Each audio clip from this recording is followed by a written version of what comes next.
د جمهوري نظام لومړی مرستیال امرالله صالح وایي د نړۍ ځواکمن بنسټونه مو د ازادۍ غږ اوري. سلام، وخت مو په خیر. پام وکړئ د نن ورځې تازه او مهم خبر ته.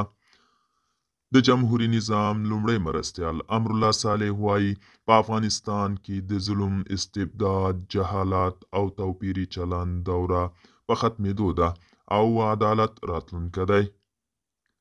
هغه زیاتوي د نړۍ ځواکمن بنسټونه له ناپوهۍ او توپیري چلند څخه خلاصون لپاره د افغانانو غږونه اوري او دا یې یوه لویه لاسته راوړنه بللې ده.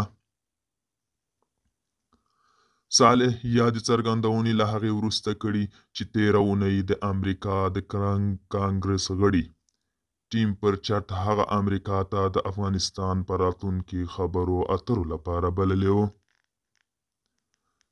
صالح د برچټ په ځواب کې ویلي وو چې له اړینو خبرو اترو او مشورو وروسته په ځواب ورکړي. دوستانو، دا و د نن ورځې چمتو کلی خبر. تر بیا هم په الله سپارم.